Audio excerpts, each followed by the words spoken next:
Okay, so here we have the next lecture in the unit, Chapter 8, Section 4, Industrial Workers.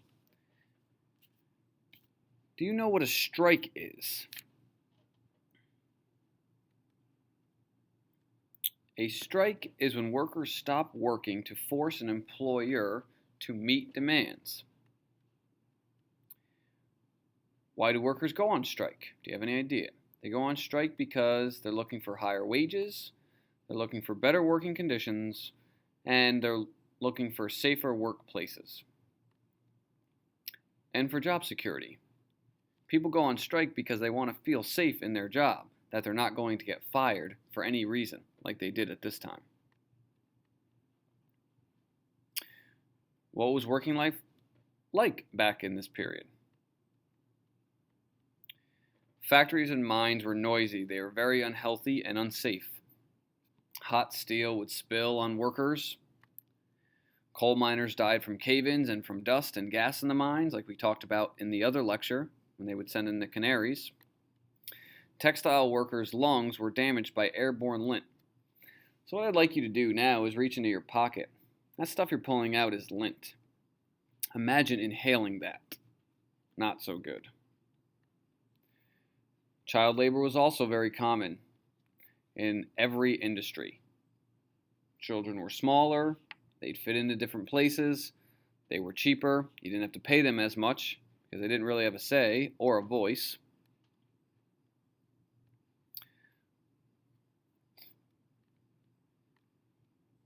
How old do you think these kids are, if you had to take a guess? Yeah, they're about 5 and 6 years old. They were workers. What was the role of women in industry? By 1900, more than 1 million women worked in industry, mostly in the textile mills. Those were the ones breathing in that airborne lint. How well do you think women were paid compared to men? They were paid half of what men were. Half. Ladies, listening to this, that should make you very angry. That's all fixed today, though, right? Not exactly. Women still make about 77% of what men get paid. On average, if a man is paid $10 an hour, then a woman receives $7.77 an hour for that same job. It's not very fair. Okay, what is a labor union? A labor union is an organization of workers formed to improve their jobs. Why were they started, you might ask? They were started because they wanted to demand better pay and better working conditions. The first unions were trade skill unions. Trade skills, for those of you who don't know, most of the times people who work with their hands. Electricians, plumbers, carpenters. Maybe you know someone like that.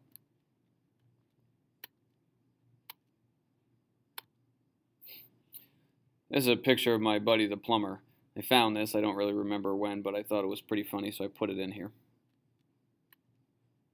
The Knights of Labor. In 1869, one of the earliest unions to recruit unskilled laborers.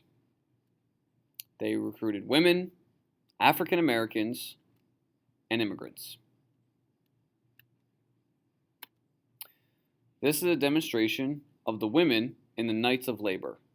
Check out their clothes. A little different than today. Workers were fired if they joined unions, so the Knights of Labor met secretly, and they also had a secret handshake.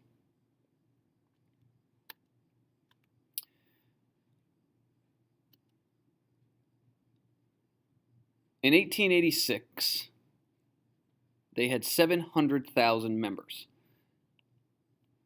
The Knights of Labor would lose their power, though, in 1886 after violent strikes turned public opinion against them. People did not want to see violence. Okay? You have to figure. It's only been a little over 20 years since the Civil War. People were not looking for violent behavior. They didn't want to see people killed. So once that started happening, people turned against them. The labor movement was not dead, though, however. Welcome to the American Federation of Labor. I'd like you to meet Mr. Samuel Gompers, right? 1881. he formed the American Federation of Labor. He was also head of the Cigar Makers Union.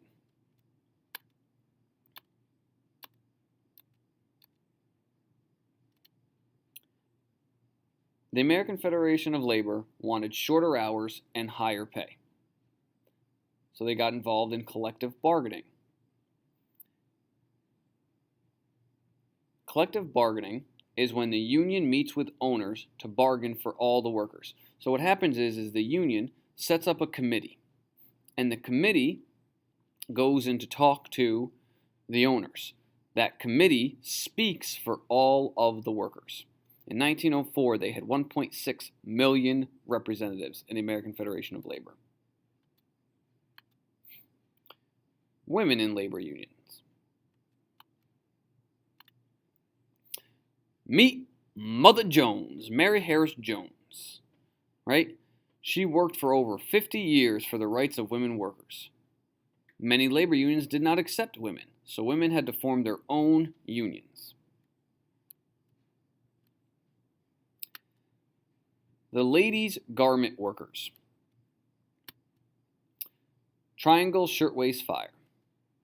Right? In 1911, New York City, there was a fire at this building, the Triangle Shirtwaist Company. The fire was worst on the 9th floor. Can you count the floors? Can you count up?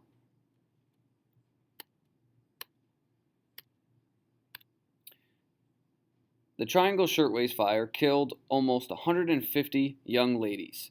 These women were mostly immigrants. And here's the story. The bosses locked their workers into the factory so they could not escape.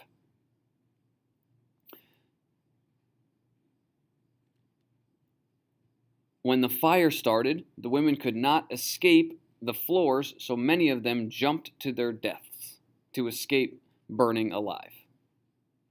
It's a very, very sad story.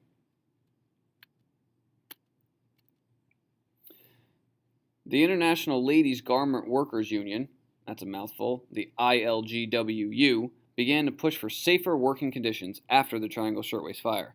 You may be asking yourself, why did it take so long for them to get this in motion? Why did it have to take a fire and young women losing their lives to get this started?